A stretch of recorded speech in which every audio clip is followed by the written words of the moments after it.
दोस्तों, आज जो कॉमिक्स हम पढ़ेंगे उसका नाम है शेरबाज और चेहरे का चक्कर। तो पढ़ते हैं इसको, देखते हैं कैसी कॉमिक्स है। चेहरे का चक्कर। एक महीने का अवकाश लेकर डॉक्टर रोमा शेरबाज से मिलने पक्षी विहार के लिए चल पड़ी। पूरी यात्रा में वह शेरबाज के निवास स्थल पक्षी विहार के बारे में ही सोचती रही। न जाने कैसी जगह होगी वह जगह।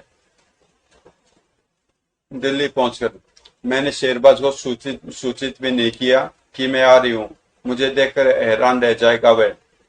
रोमा टैक्सी द्वारा यमुना नदी के किनारे स्थित शेरबाज के निवास स्थल पक्षी विहार पर पहुंची। शेरबाज, देखो तो यह कौन आ रहा है। अरे यह तो रोमा है।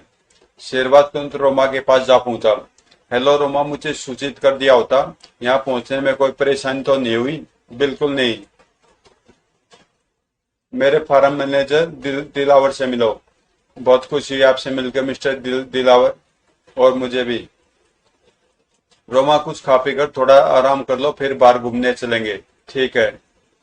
कुछ देर बाद। कितनी सुंदर जगह है ये। मैंने एक महीने की छुट्टी ली है। मैं भारत के वन्य जीवों पर एक पुस्तक लिख रही हूँ। इन छुट्टियों में मैं विभिन्न वन्य जीवों की फोटोग्राफी करना चाहती हूँ। बहुत बढ़िया ख्याल है। मैं तो ऐसे कामों के लिए सदा तैयार रहता हूँ।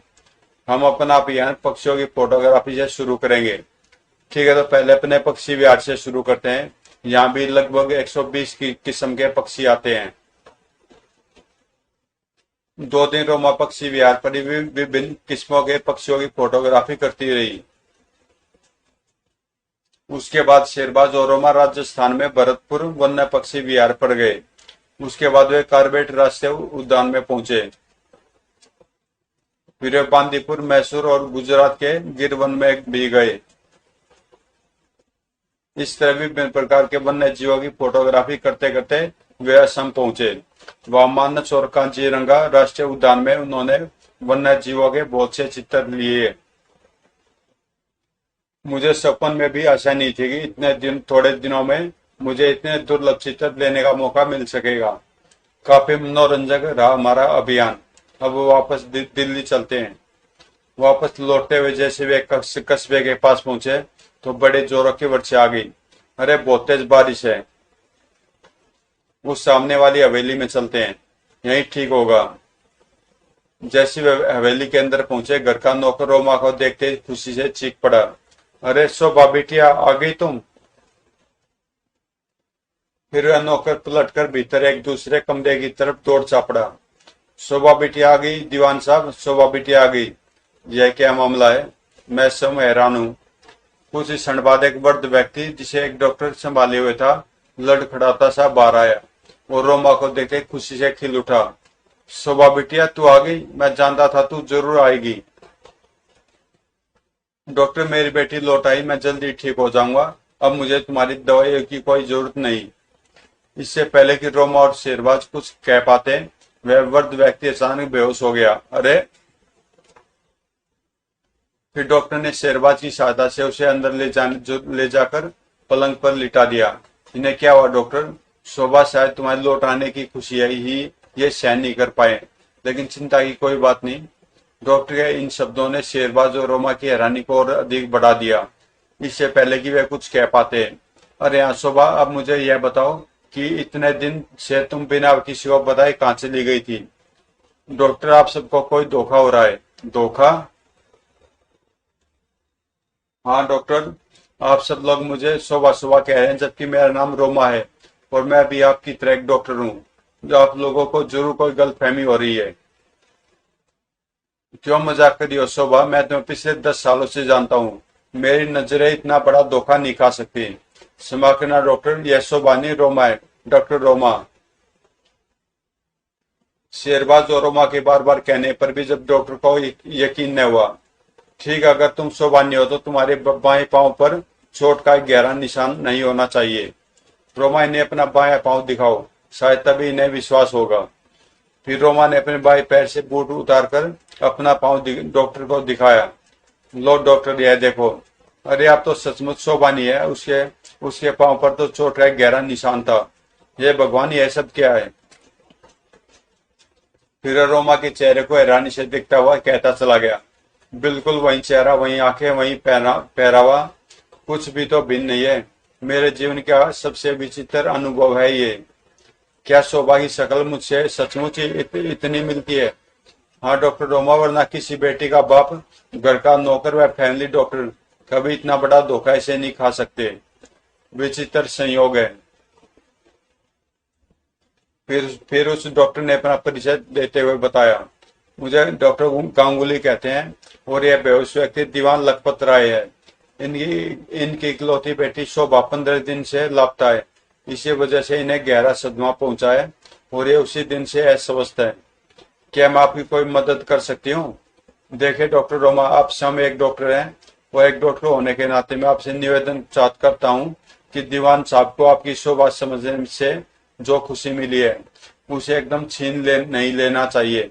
अगर हो सके तो आप 2-4 दिन यहाँ रुक जाए।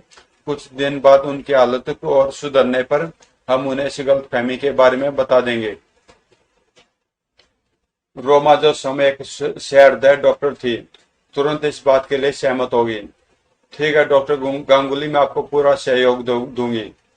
धन्यवाद डॉक्टर रोमा, आप सही मायने में डॉक्टर हैं। और यहाँ ध्यान रखे कि यहाँ किसी को भी पता न चल पाए कि आप शोभानी है। ठीक है, मैं पूरी कोशिश करूंगी। उधर दीवान साहब को होश आ गया। शोभा बेटी, शोभा मेरे पास आ बेटी। दीवान साहब की आवाज सुन सभी उनके कमरे में पहुंचे। कैसी है बेटी? इतने दिन तू कहाँ रही? पगली, मुझे कम से कम फोन तो कर देती। दीवान साहब एक ही सांस में कुछ कहते चले गए। मुझे पता तू मुझसे नाराज थी, पर अब मैं तेरी बात मान लूंगा बेटी। मैं तुझे खुश देखना चाहता हूँ, पर तू भी वादा करगी अब फिर मुझे छोड़कर नहीं जाएगी। आप निश्चिंत रहिए डैडी, अब मैं आपको छोड़कर कहीं नहीं जाऊंगी। डॉक्टर गांगुली, शोभा बेटी आ गई है, अब मुझे कोई तकलीफ नहीं। हाँ दीवान साहब, अब आप जल्दी स्वस्थ हो जाएंगे। लखपत राय का आश्वासन देने के बाद डॉक्टर गांगुली ने रोमा से विदा ली। मुझे पूरी आशा है कि आपके सहयोग से दीवान साहब जल्दी पूर्णतः स्वस्थ हो जाएंगे। अच्छा, मैं चलता हूँ। आप कोई चिंता न करें, मैं अपनी तरफ से पूरी कोशिश करूंगी। तभी नौकर बंसी ने आकर कहा, शोभा बेटी, आपका कमरा साफ कर दिया है और इन साहब का कमरा सामान भी साथ वाले कमरे में रख दिया है। ठीक है बंसी काका। फिर शेरबाज और रोमा शोभा के कमरे में पहुंचे। अंदर दीवार पर टंगा एक बड़ा तेल चित्र देखकर दोनों चौंक पड़े। सचमुच रोमा, यह तो बिल्कुल बिल्कुल तुम्हारी तस्वीर लगती है। मैं स्वयं भी हैरान हूँ। शोभा की कुछ और फोटोग्राफ देखने पर यह तो मेरी तस्वीरें लगती है। मेरे जीवन की यह सबसे आश्चर्यजनक घटना है। शेरबाज के दूसरे कमरे में चले जाने के बाद रोमा थोड़े आराम करने के लिए जैसे पलंग पर लेटी, सिरहाने के नीचे उसे एक डायरी पड़ी दिखाई दी। वह शोभा की निजी डायरी थी। रोमा ने कुछ घंटों में पूरी डायरी पढ़ ली। फिर रोमा ने अगली सुबह डायरी से प्राप्त हुई सारी जानकारी शेरबाज को दी। डायरी से पता चला कि शोभा श्यामनगर के एक युवा चित्रकार दीपक से प्रेम करती थी, पर दीवान साहब और उनके छोटे भाई कर्नल धनराज शोभा की शादी साधारण परिवार और गैर जाति के उस चित्रकार से नहीं करना चाहते थे। ठीक है, मैं श्यामनगर जाकर उस चित्रकार से मिलता हूँ, शायद वहां से कोई सूत्र हाथ लग जाए। फिर शेरबाज दीनापुर से लगभग 100 किलोमीटर दूर स्थित श्यामनगर से चित्रकार दीपक के पास पहुंचा। आपके बनाए चित्र देखकर तबीयत खुश हो गई। सचमुच बहुत बड़े कलाकार हैं आप, बस थोड़ा ही दिल बहलाने का साधन बना रखा है। तभी शेरबाज को एक कोने में शोभा की एक आदमकद तस्वीर नजर आई। क्या यह चित्र दीनापुर के दीवान लखपत राय की लड़की का नहीं है? हाँ, ठीक पहचाना आपने। एक आंख दीपक की आंखों में अजीब सी चमक उभर आई। शेरबाज के पूछने पर उसने बताया, शोभा और मैं एक दूसरे को बहुत चाहते थे। अंतिम बार वह मुझसे मिलने 9 मार्च को आई थी। उस दिन वह अपनी कार की बजाय बस द्वारा यहाँ आई थी और उसने मुझे बताया था कि वह मेरे साथ कोर्ट मैरिज करना चाहती थी, क्योंकि उसके अंकल और डैडी उसकी शादी विदेश में रह रहे किसी रईस के साथ करना चाहते थे। क्या आपको इस संबंध में जानकारी है कि वह पिछले 15 दिनों से लापता है? सुनकर एक फीकी सी मुस्कान दीपक के होठों पर फैल गई कि यह सब झूठ है। मुझे पूरा यकीन है कि शोभा को उसकी इच्छा के विरुद्ध विदेश भेज दिया गया है और यह सारी योजना उसके अंकल धनराज की है। खैर छोड़ो इन बातों को। लेकिन मिस्टर दीपक 9 मार्च को जाते समय उसने आपसे क्या कहा था, उसके क्या इरादे थे? वह कोर्ट मैरिज की पूरी तैयारी कर चुकी थी। वह घर जाने के लिए भी तैयार नहीं थी। मेरे काफी मजबूर करने के बाद ही वह वापस अपने घर लौटने के लिए तैयार हुई थी। मैं उसे बस में चढ़ाने जा रहा था कि रास्ते में उसके टी गार्डन का मैनेजर राघव मिल गया। फिर वह उसके साथ ही जीप में बैठकर दीनपुर वापस लौट गई। जाते हुए भी उसने मुझे पूरी तरह तैयार रहने के लिए कहा था। उसके बाद मुझे उसकी कोई खबर नहीं मिली। चित्रकार दीपक से जानकारी प्राप्त करने के बाद शेरबाज वापस दीनापुर की ओर चल पड़ा। अजीब मामला। दीपक का ख्याल है कि शोभा को विदेश भेज दिया गया है, पर दीवान साहब की हालत कुछ और ही बताती है। तभी शेरबाज की जीप को 2-3 जोरदार झटके लगे तो उसकी विचार श्रृंखला भंग हो गई। फिर जीप रोककर उसने सड़क पर दूर तक नजर डाली। वो पानी के तेज बहाव के कारण पूरी सड़क टूट चुकी है। लगता है रात दीनापुर में गुजारनी पड़ेगी। उधर उसी रात को आज तो लोगों से मिल मिलकर थक गई हूँ। कितनी हैरानी की बात है कि सब मुझे शोभाई समझ रहे हैं, पर मुझे खुशी है कि दीवान साहब की हालत सुधर रही है। तभी बंसी काका ने आकर रोमा को बताया, कर्नल साहब बंबई से आ गए हैं और तुम्हें बुला रहे हैं। शोभा बिटिया, तुम चुप ही रहना, वे कुछ ज्यादा ही बोल जाते हैं। ठीक है बंसी काका। जैसे रोमा कर्नल धनराज के सामने पहुंची, नमस्ते अंकल। तुम बिना बताए कहाँ चली गई थी शोभा? जरूर उस चित्रकार के पास गई होगी। मैं तुम्हें पहले भी बता चुका हूँ कि उस फटीचर चित्रकार को अपने दिमाग से निकाल दो, वरना मुझसे बुरा कोई नहीं होगा। जानता हूँ भाई साहब ने तुम्हें ज्यादा सिर पर चढ़ा रखा है, लेकिन अब तू नहीं मानी तो मैं इसका लिहाज भी नहीं करूंगा। धनराज बस फिक्र हो। और शोभा बेटी तुम भी जाकर सो जाओ। अच्छा डैडी। कमरे में वापस आकर रोमा को लेटते ही नींद आ गई। उसने कमरे का दरवाजा भी बंद नहीं किया था। आधी रात के बाद अचानक दरवाजा खुला और एक हट्टा-कट्टा आदमी भीतर प्रविष्ट हुआ। उसने नींद में सोई रोमा के मुंह पर टेप चिपकाकर उसके हाथ पांव बांध दिए। फिर उसे कंधे पर लाद कमरे से बाहर आ गया।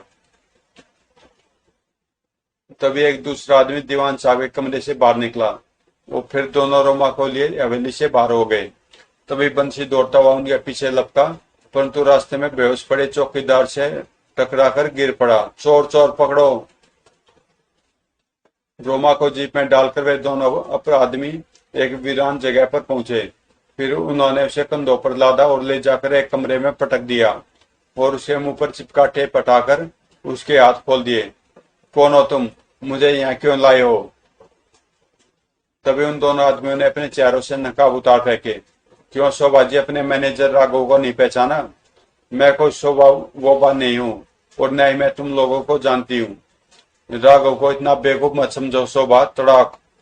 इतना कहकर राघव ने एक जोरदार तमाचा रोमा के मुंह पर जड़ दिया और रोमा ने भी पूरे जोर से एक थप्पड़ राघव के मुंह पर दे मारा। तड़ाक। रोमा का थप्पड़ खाकर राघव क्रोध से भर उठा और उसने एक जोरदार धक्का देकर रोमा को फर्श पर गिरा दिया। यह क्या बदतमीजी है? लगता तुम्हारी ऐंठ अभी गई नहीं, लेकिन मैं देखता हूँ कि तुम्हारी यह ऐंठ कैसे नहीं जाती। कहकर शोभा पर लात घुसे बरसाने लगा। साथ ही साथ वह चीखता भी जा रहा था। याद है उस दिन ऐसा ही तमाचा मारा था मुझे तुमने, याद है ना? आह। वह दिन जब हम दोनों जीप में श्यामनगर से दीनापुर आ रहे थे। शोभा जी, आपको इस चित्रकार में ऐसा क्या नजर आता है जो? मेरी बात सुनकर तुम पूरी तरह भड़क उठी थी। खामोश राघव, तुम्हें मेरे निजी जीवन में दखल देने का कोई अधिकार नहीं।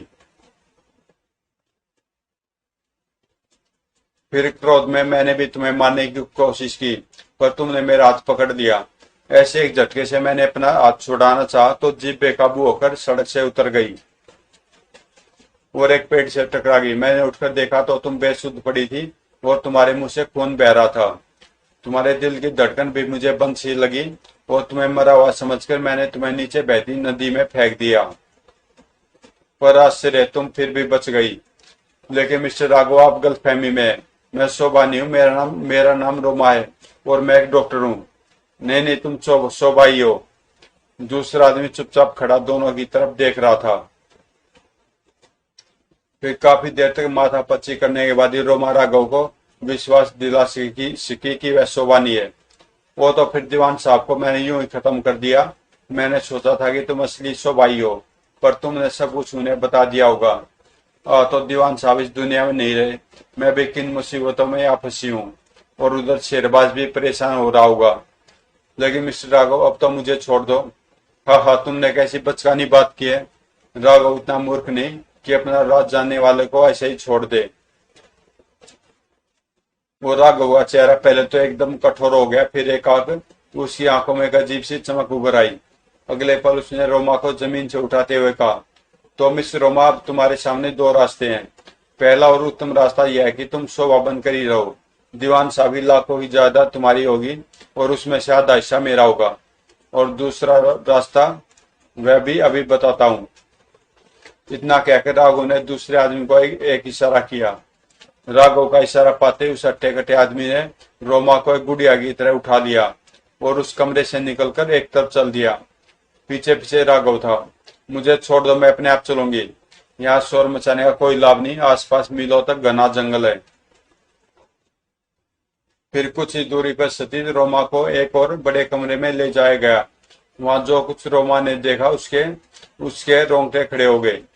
उस कमरे में सलाखों के पीछे बड़े बड़े खूंखार कुत्ते खड़े थे, जो रोमा को देखते जोर जोर से भौंकने लगे। वो तो मिस रोमा, तुम्हारे लिए दूसरा रास्ता यह होगा। इतना कहकर राघव ने गूंगे को एक इशारा किया और गूंगे ने एक रस्सी को पकड़कर जोर से झटका दिया। तुरंत ही कुत्ते के जंगले के ठीक ऊपर एक बड़े पिंजरे का मुंह खुल गया और एक बंदर नीचे कुत्तों के बीच आ गिरा। वे खूंखार कुत्ते गुर्राते हुए उस बंदर पर टूट पड़े और देखते ही देखते ऐसा भयानक दृश्य देखकर एक बार तो रोमा शेर उठी। उफ, कितने खतरनाक कुत्ते हैं ये। हाँ हाँ, देख लिया तो मिस रोमा, यह है दूसरा रास्ता। अब अच्छी तरह सोच लो, मैं अभी दीनापुर जा रहा हूँ, दोपहर बाद लौटूंगा, तब तक फैसला कर लो। फिर वे रोमा को वहीं बंद कर वापस चले गए। कहाँ फंसी, क्या शेरबाज यहाँ पहुंच सकता है, पर कैसे। उधर दूसरे दिन जब सुबह 10 बजे के करीब जैसे शेरबाज दीनापुर पहुंचा। कर्नल साहब, यही है वह आदमी जो कल शोभा बिटिया के साथ आया था। जैसे शेरबाज जीप से उतरकर कर्नल साहब के निकट पहुंचा, उन्होंने अपनी पिस्तौल निकाल ली और कड़क कर बोले, खबरदार जो भागने की कोशिश की, चुपचाप यहीं खड़े रहो और बंसी तुम पुलिस को फोन कर दो। लेकिन बात क्या है। रात दीवान साहब की हत्या कर दी गई है और शोभा फिर घर से गायब हो गई है। बंसी ने अंधेरे में एक जीप में हत्यारे को भागते देखा है। हमें शक है कि रात को तुम ही अपने किसी साथी के साथ यहाँ जीप में आए थे। बताओ तुम कौन और शोभा कहाँ है। यह सब सुनकर शेरबाज आश्चर्यचकित हो उठा। देखिए, आप गलत समझ रहे हैं, मैं तो रात श्याम नगर में था। यह आदमी कर्नल धनराज ही हो सकता है, पर रोमा कहाँ गायब हो गई। खैर, यह सब पुलिस आकर अपने आप पता कर लेगी। स्थिति की गंभीरता को समझते हुए कब शेरबाज का दिमाग तेजी से काम करने लगा।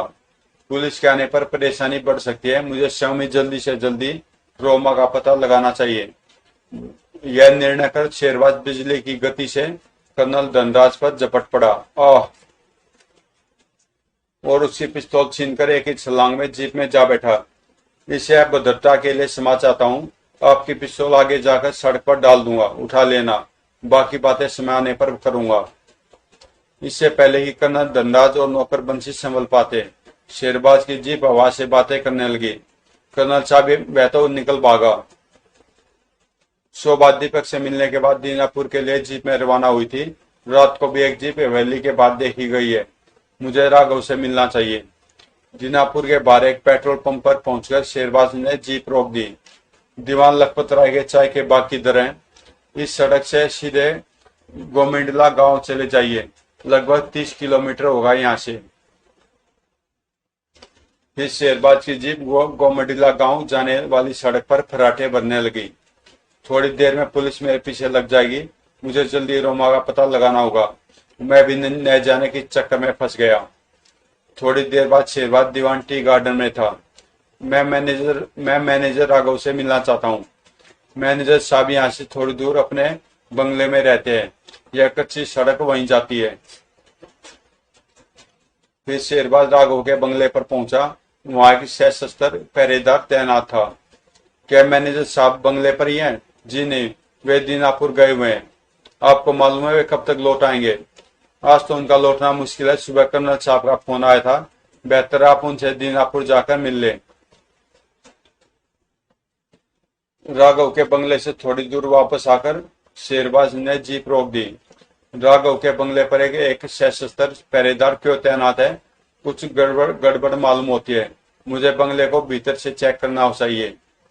फिर शेरबाज ने जीप को कच्ची सड़क से उतारकर घने पेड़ों में खड़ी कर दिया और पैदल ही बंगले की तरफ चल पड़ा। बंगले के आगे तो वह पहरेदार खड़ा है, क्यों न पीछे की तरफ से कोशिश की जाए। और थोड़ी देर बाद ही शेरबाज बंगले के अंदर पहुंच गया।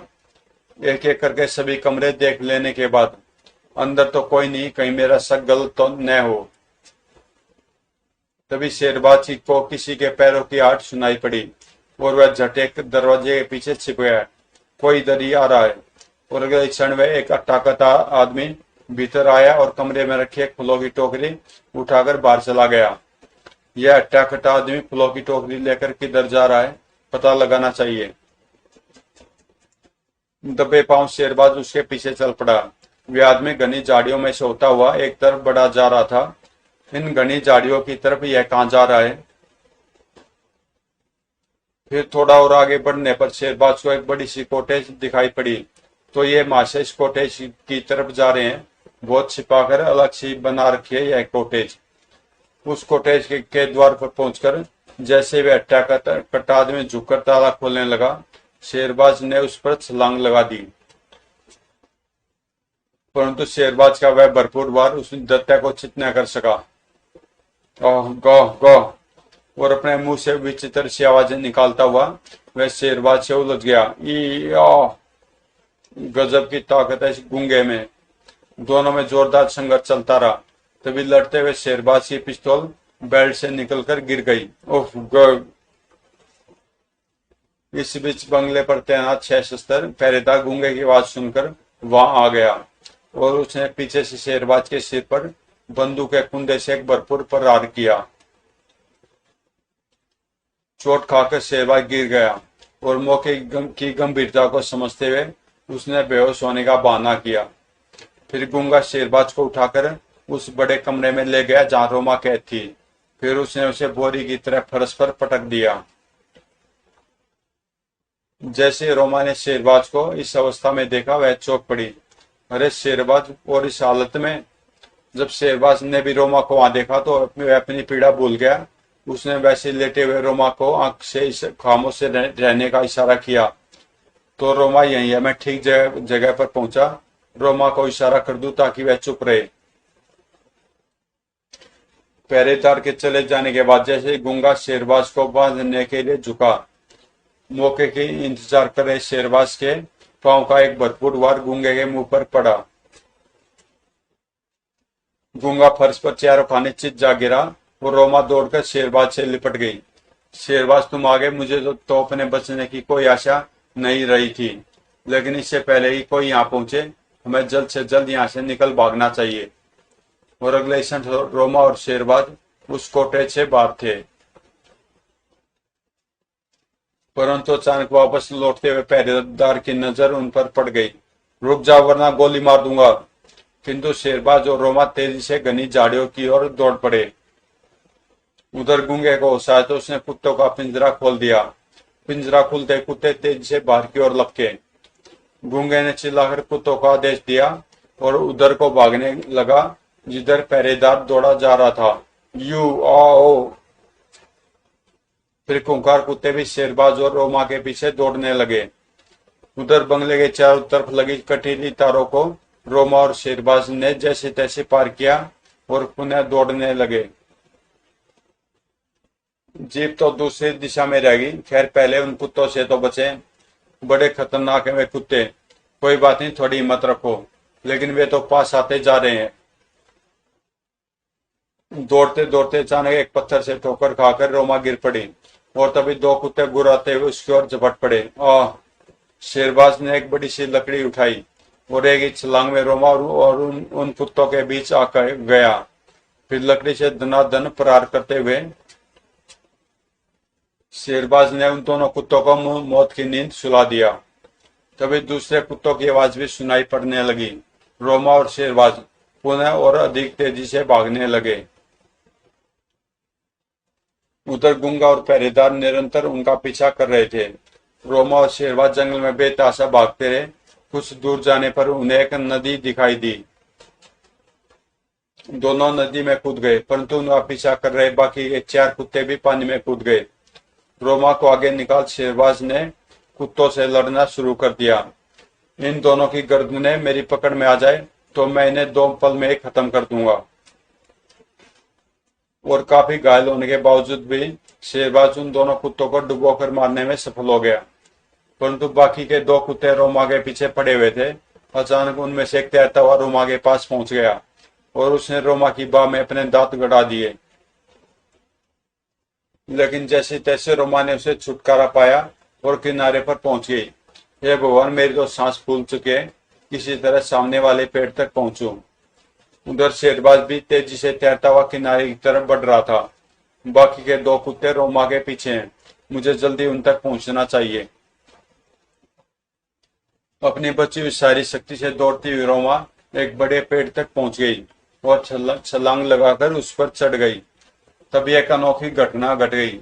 जैसे रोमा इस पेड़ पर चढ़ी, उसी पेड़ पर सो रहा एक काला तेंदुआ बौखलाकर नीचे कूदा और नीचे पहुंच चुके कुत्तों से उलझ गया। फिर उस जंगली तेंदुए और उन खूंखार कुत्तों में जमकर संघर्ष होने लगा, परंतु दोनों कुत्ते ज्यादा देर तक उस तेंदुए के सामने न टिक सके और मारे गए। इस बीच शेरबाज भी रोमा के पास पहुंच गया था। उसे देखते ही रोमा ने पूछा, तुम ठीक तो हो ना शेरबाज? हाँ, अब तुम नीचे आ जाओ, खतरा टल चुका है। उफ, कितने भयानक थे वे कुत्ते। चलो अब तो सब खत्म हो गए। फिर ये दोनों लंबा चक्कर लगाकर अपनी जीप तक पहुंच गए। तुम्हारे तो काफी दांत लगे हैं, इन घावों का जल्दी इलाज होना चाहिए। तुम कौन सा बच्ची हो?